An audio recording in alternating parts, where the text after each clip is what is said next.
Chapter 2. Dong Zhuo was born in the far northwest at Lintao in the West Valley Land. As the governor of Hedong, Dong Zhuo himself was arrogant and overbearing. But the day he had treated Liu Bei with contumely had been his last, had not Liu Bei and Guan Yu restrained their wrathful brother Zhang Fei. "Remember, he has the government commission," said Liu Bei. "Who are we to judge and slay? It is bitter to take orders from such a wretch. I would rather slay him." "You may stay here if you wish to, but I will seek some other place," said Zhang Fei. "We three are one in life and in death. There is no parting for us. We will all go hence." So spoke Liu Bei, and his brother was satisfied. Wherefore all three set out and lost no time in travelling until they came to Zhuzhan, who received them well and accepted their aid in attacking Zhangba. At this time Cao Cao had joined himself to Yunfu Song, and they were trying to destroy Zhang Lion, and there was a great battle at Qing. Zhangba was commanding some 80,000 troops. The rebel had led his army to a strong position in the rear of the hills. An attack being decided upon, Liu Bei was the van leader. On the rebel side, a general of Zhangba, Gao Sheng, came out to offer battle. Liu Bei sent Zhang Fei to smite Gao Sheng. Out rode Zhang Fei at full speed, his spear ready set. After a few bouts, Zhang Fei wounded Gao Sheng, who was unhorsed. At this Liu Bei signalled the main army to advance. Then Zhangba, while still mounted, loosened his hair, grasped his sword, and uttered his incantations. Thereupon began the wind to howl and the thunder to roll, while a dense black cloud from the heavens settled upon the field. And therein seemed to be horsemen and footmen innumerable who swept to attack the imperial troops. Fear came upon them, and Liu Bei led off his troops, but they were in disorder and returned defeated. Zhuzhan and Liu Bei considered the matter. "Zhangba uses magic," said Zhuzhan. "Tomorrow, then, will I prepare counter-magic in the shape of the blood of slaughtered swine and goats. This blood shall be sprinkled upon their host from the precipices above by soldiers in ambush. Thus shall we be able to break the power of their shamanic art." So it was done. Guan Yu and Zhang Fei took each 1,000 troops and hid them on the high cliffs behind the hills, and they had a plentiful supply of the blood of swine and goats and all manners of filthy things. And so next day, when the rebels with fluttering banners and rolling drums came out to challenge, Liu Bei rode forth to meet them. At the same moment that the armies met, again Zhangba began his magic and again the elements began to struggle together. Sand flew in clouds, pebbles were swept along the ground, black masses of vapour filled the sky, and rolling masses of foot and horse descended from on high. Liu Bei turned, as before, to flee and the rebels rushed on. But as they pressed through the hills, the trumpets blared, and the hidden soldiers exploded bombs, threw down filth and spattered blood. The masses of soldiers and horses in the air fluttered to the earth as fragments of torn paper, the wind ceased to blow, the thunder subsided, the sand sank, and the pebbles lay still upon the ground. Zhangba quickly saw his magic had been countered and turned to retire. Then he was attacked on the flanks by Guan Yu and Zhang Fei, and in rear by Liu Bei and Zhuzhan. The rebels were routed. Liu Bei, seeing from afar the banner of Zhangba the Lord of Earth, galloped toward it but only succeeded in wounding Zhangba with an arrow in the left arm. Wounded though he was, Zhangba got away into the city of Yongcheng, where he fortified himself and was besieged by Zhuzhan. Scouts sent out to get news of Yunfu Song reported, Commander Yunfu Song had been very successful, and Dong Zhuo had suffered many reverses. Therefore the court put Yunfu Song in the latter's place. Zhang Ju had died before Yunfu Song's arrival. Zhang Lion had added his brother's army to his own, but no headway could be made against Yunfu Song, whose army gained 7 successive victories, and Zhang Lion was slain at Qing. Beside this, Zhang Ju's coffin was exhumed, the corpse beheaded, and the head, after exposure, was sent to capital Luoyang. The common crowd had surrendered. For these services Yunfu Song was promoted to General of the Flying Chariots and the Imperial Protector of Jeju. Yunfu Song did not forget his friends. His first act after he had attained to power was to memorialize the throne concerning the case of Liu Zhai, who was then restored to his former rank for his meritorious conduct. Cao Cao also received advancement for his services and is preparing to go to Jinan to his new post. Hearing these things, Zhuzhan pressed harder yet upon Yongcheng, and the approaching break-up of the rebellion became evident. Then one of Zhangba's officers, Yan Zheng, killed his leader and brought the head in token of submission. Thus rebellion in that part of the country was stamped out, and Zhu Jun made his report to the government. However, the embers of the yellow scarves still smoldered. 3 other rebels, Zhao Hong, Han Zhang, and Sun Zhang, gathered some 30,000 rebels and began to murder and rob and burn, calling themselves the Avengers of Master Zhang Ju. The court commanded the successful Zhu Jun to lead his veteran and successful troops to destroy the rebels. He at once marched toward the city of Wancheng, which the rebels were holding. When Zhu Jun arrived, Han Zhang went to oppose him. Zhu Jun sent Liu Bei and his brothers to attack the southwest corner of the city. Han Zhang at once led the best of his troops to defend the city. Meanwhile, Zhu Jun himself led 2,000 of armored horsemen to attack the opposite corner. The rebels, thinking the city being lost, abandoned the southwest and turned back into the city to help the defenders. Liu Bei pressed hotly in their rear, and they were utterly routed. They took refuge in the city, which was then invested. When famine pressed upon the besieged, they sent a messenger to offer to surrender, but Zhu Jun refused the offer. Said Liu Bei to Zhu Jun, seeing that the founder of the Han dynasty, Liu Bang the supreme ancestor, could welcome the submissive and receive the favorable, why reject these? The conditions are different, replied Zhu Jun. In those old days disorder was universal and the people had no fixed lord. Wherefore submission was welcomed and support rewarded to encourage people to come over. Now the empire is united, and the yellow scarves are the only malcontents. To receive their surrender is not to encourage the good. To allow brigands, when successful, is to give way to every license, and to let them surrender when they fail is to encourage brigandage. Your plan is not a good one. Liu Bei replied, not to let brigands surrender is well, but the city is surrounded as by an iron barrel. If the rebels' request be refused, they will be desperate and fight to the death, and we can hardly withstand a myriad of such men. Moreover, in the city there are many times that number, all doomed to death. Let us withdraw from one corner and only attack the opposite. They will all assuredly flee and have no desire to fight. We shall take them. Zhu Jun saw that the advice was good and followed it. As predicted, the rebels ran out, led by Han Zhang. The besiegers fell upon them as they fled, and Han Zhang was slain. The rebels scattered in all directions, but the other 2 rebel chieftains, Zhao Hong and Sun Zhang, came with large reinforcements, and as they appeared very strong, the imperial soldiers retired, and the new body of rebels re-entered Wancheng. Zhu Jun encamped 3 miles from the city and prepared to attack. Just then there arrived a body of horse and foot from the east. At the lead was one general with a broad open face, a body as an alert tiger's, and a torso as a lofty bear's. His name was Sun Jian. He was a native of Fuchun in the old state of Wu, a descendant of the famous Sun Zai the strategist. When he was 17, Sun Jian was with his father on the river Qiantang and saw a party of pirates who had been plundering a merchant, dividing their booty on the river bank. We can capture these, said he to his father. So, gripping his sword, he ran boldly up the bank and cried out to this side and that as if he was calling his men to come on. This made the pirates believe the soldiers were on them and they fled, leaving their booty behind them. He actually killed one of the pirates. In this way he became known and was recommended for office. Then, in collaboration with the local officials, he raised a band of 1,000 and helped to quell the rebellion of one Su Chang, who called himself the Sun Emperor and had 10,000 supporters.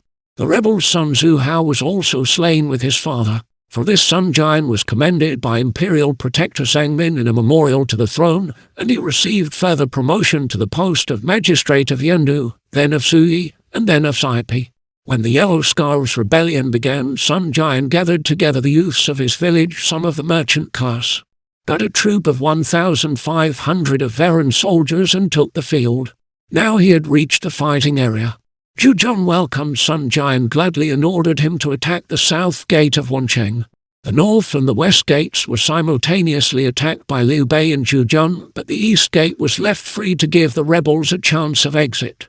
Sun Jian was the first to mount the wall and cut down more than 20 rebels with his own sword. The rebels ran, but the leader Zhao Hong rode directly at Sun Jian with his spear ready to thrust.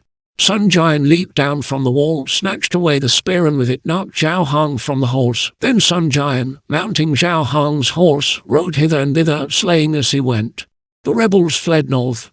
Meeting Liu Bei, they declined to fight and scattered. But Liu Bei drew his bow, fitted an arrow, and shot their leader Sun Zhang, who fell to the ground. The main army of Zhu Jun came up, and after tremendous slaughter, the rebels surrendered. Thus was peace brought to the 10 counties about the Nanyang area. Zhu Jun returned to capital Luoyang, was promoted to the general of the flying cavalry, and received the governorship of Henan. He did not forget those who had helped him to win victory. Thus he reported the merits of Liu Bei and Sun Jian to the throne. Sun Jian, having influential friends and connections to support him, quickly got an appointment to a post of commander of Changsha and went to assume the new office. But Liu Bei, in spite of Zhu Jun's memorial, waited in vain for preferment, and the 3 brothers became very sad. Walking along one day in the capital, Liu Bei met a court official, Zhang Jun, to whom he related his services and told his sorrows. Zhang Jun was much surprised at this neglect and one day at court spoke to the emperor about it. Said he, the Yellow Scarves rebelled because the eunuchs sold offices and bartered ranks. There was employment only for their friends, punishment only for their enemies. This led to rebellion. Wherefore it would be well to slay the 10 eunuchs and expose their heads and proclaim what had been done throughout the whole empire, then reward the worthy. Thereby the land would be wholly tranquil. But the eunuchs fiercely opposed this and said Zhang Jun was insulting the emperor, and the emperor bade the guards thrust Zhang Jun out. However, the eunuchs took counsel together and one said, surely someone who rendered some service against rebels resents being passed over. So they caused a list of unimportant people to be prepared for preferment by and by. Among them was Liu Bei, who received the post of magistrate of the county of Anxi, to which he proceeded without delay after disbanding his army and sending them home to their villages. He retained 2 dozens or so as escort.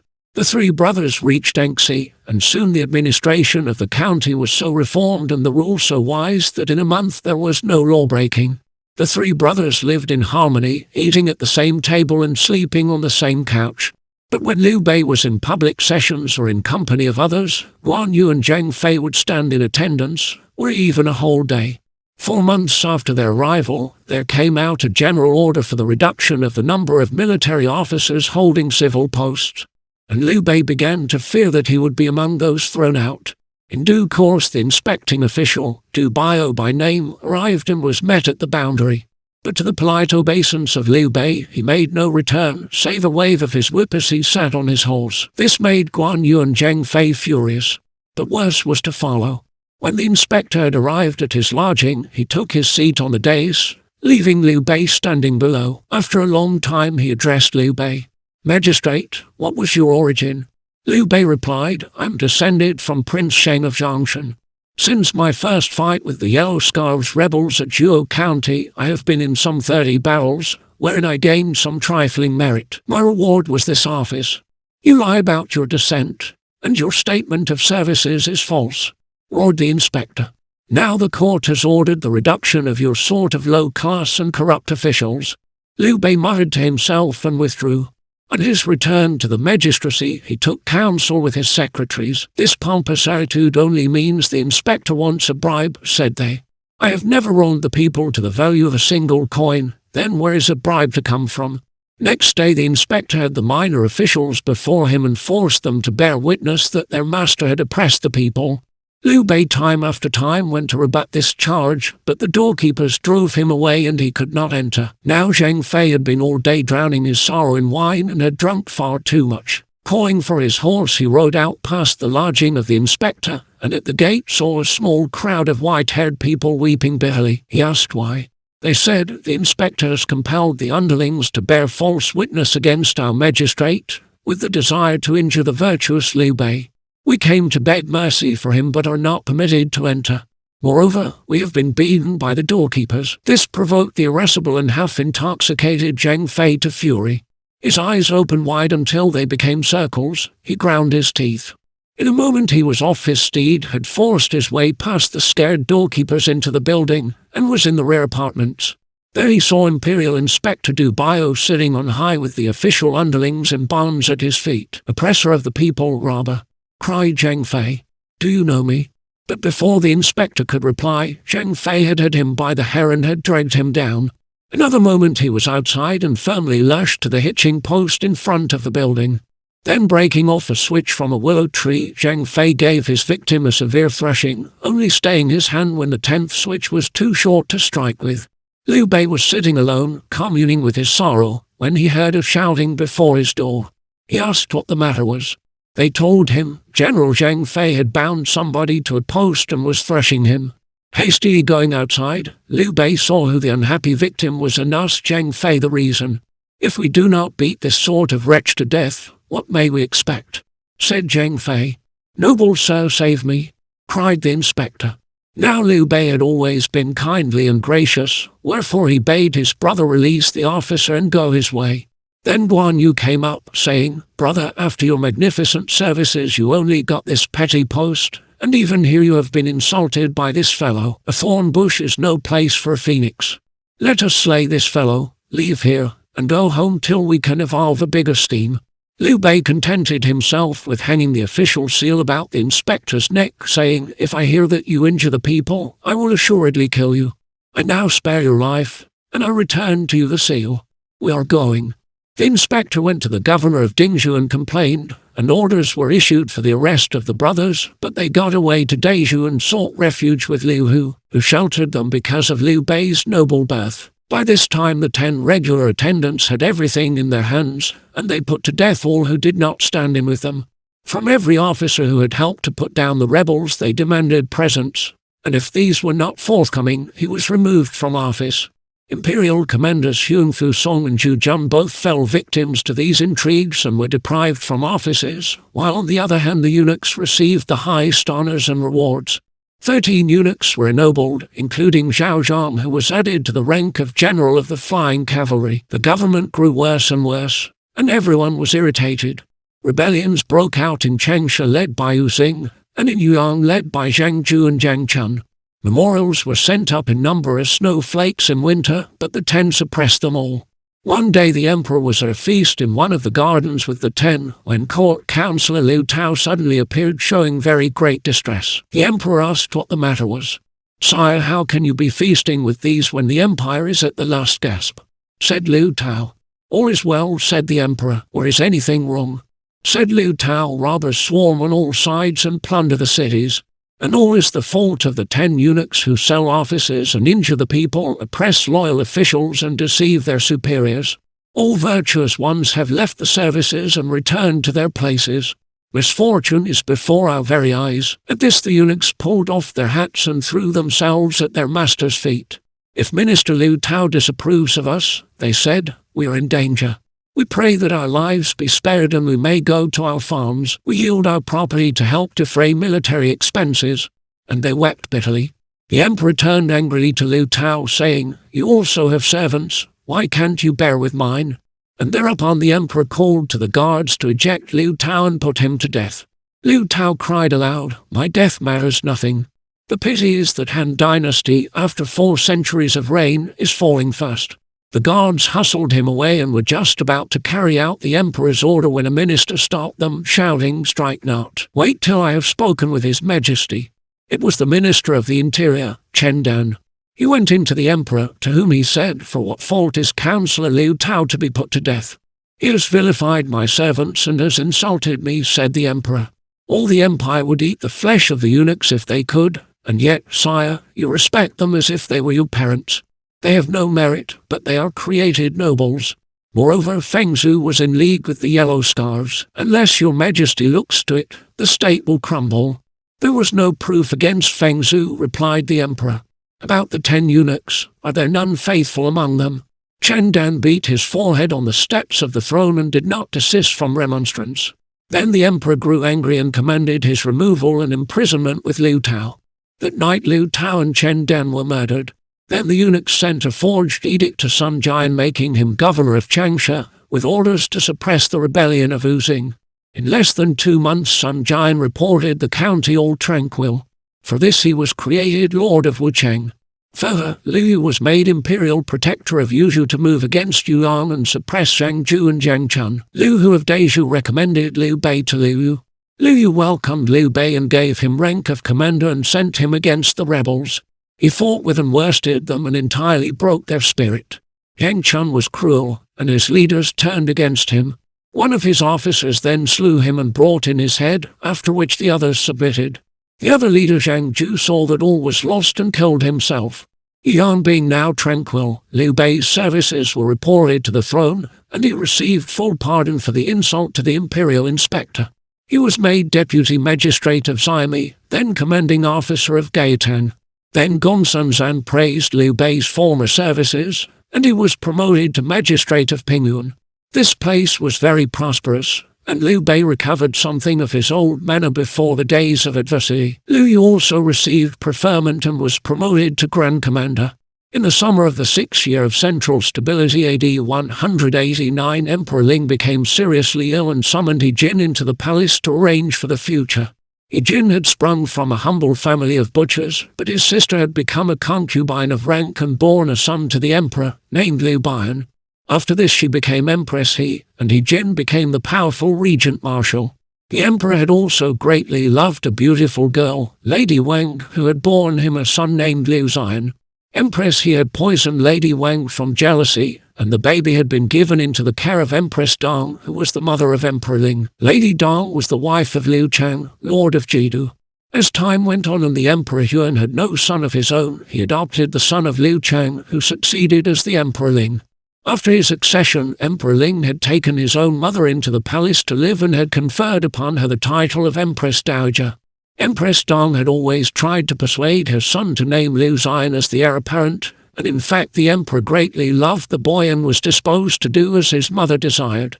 When his end was near, one of the eunuchs, Jian Shuo, said, "If Liu Xian is to succeed, He Jin must be killed to prevent any countermeasure." The emperor saw this too, and he summoned He Jin to come to him. But at the very gate of the Forbidden City, He Jin was warned of his danger by Commander Pinyin, who said, "This must be a trap of Jian Shuo to destroy you."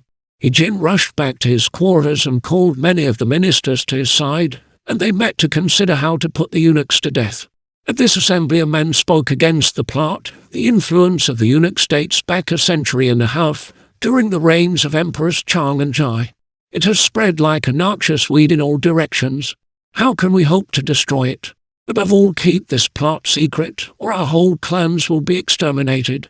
He Jin eyed down and saw General of Military Standards Cao Cao. He Jin was very angry at this speech and cried, "What do inferiors like you know of the ways of government?" And in the midst of the confusion Pinyin came to say, "The emperor is no more. The eunuchs have decided to keep the death a secret and forge a command to the regent marshal to come into the palace to settle the succession. Meanwhile, to prevent trouble, they have inscribed the name of Prince Xian on the roll." And as Pinyin finished speaking, the edict arrived summoning He Jin. "The matter for the moment is to set up the rightful heir," said Cao Cao. "We can deal with the traitors later. Who dare to join me in supporting the rightful heir Prince Bian?" asked He Jin, the regent marshal. At once one stood forward, crying, "Give me 5,000 veterans, and we will break into the palace, set up the true heir, slay the eunuchs, and sweep clean the government. Then peace will come to the empire." The energetic speaker was Yuan Shao, son of the former Minister of the Interior Yuan Feng and nephew of Imperial Guardian Yuan Wei. Yuan Shao then held the rank of Imperial Commander. He Jin mustered 5,000 royal guards. Yuan Shao put on complete armor and took command. He Jin, supported by Yang Zunyu Zheng Tai and more than 30 other ministers and high-rank officials, went into the palace. In the hall where lay the coffin of the late emperor, they placed Liu Bian on the throne. After the ceremony was over and all had bowed before the new emperor, Yuan Shao went in to arrest eunuch Jian Shuo. Jian Shuo in terror fled into the palace garden and hid among the shrubs, where he was discovered and murdered by Guo Sheng, one of the 10 eunuchs. The guards under Jian Shuo's command all surrendered. Yuan Shao said, "Their gangs have broken. The most opportune moment is now to slay all the eunuchs." But Zhang Rang and the eunuchs of the 10 scented the danger and rushed to see Empress He. They said, "The originator of the plan to injure your brother was Jian Shuo. Only he was concerned and no other. Now the regent marshal, on Yuan Shao's advice, wishes to slay every one of us. We implore your pity, O your majesty." "Fear not," said Empress He, whose son had just become emperor. "I will protect you." She sent for her brother and said, "You and I are of lowly origin, and we owe our good fortune to the eunuchs. The misguided Jian Shuo is now dead, and need you really put all the others to death as Yuan Shao advises?" And He Jin obeyed her wish. He explained to his party, saying, "The real offender, Jian Shuo, has met his fate, and his clan will be punished. But we need not exterminate the whole party nor injure his colleagues. Slay them, root and branch, cried Yuan Shao, or they will ruin you. I have decided, said He Jin, coldly, say no more. Within a few days He Jin became chair of the secretariat, and his associates received high offices. Now Empress Dong summoned the eunuch Zhang Ren and his party to a council. Said she, it was I who first brought forward the sister of He Jin. Today her son is on the throne, and all the officials are her friends, and her influence is enormous. What can we do? Zhang Ren replied, Your Highness should administer the state from behind the veil. Create the late emperor's son Liu Zion a prince. Give your brother, the imperial uncle Dong Chang, a high rank, and place him over the army, and use us. That will do it. Empress Dong approved. Next day she held a court and issued an edict in the sense proposed.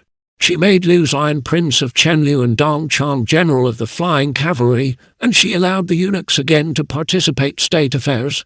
When Empress He saw this, she prepared a banquet to which she invited her rival Empress Dong. In the middle of the feast, when all were well warmed with wine, Empress He rose and offered a cup to her guest, saying, It is not fitting that we two should meddle in state affairs. In the beginning of the Han dynasty, when Empress Lu laid hands upon the government, all her clans were put to death.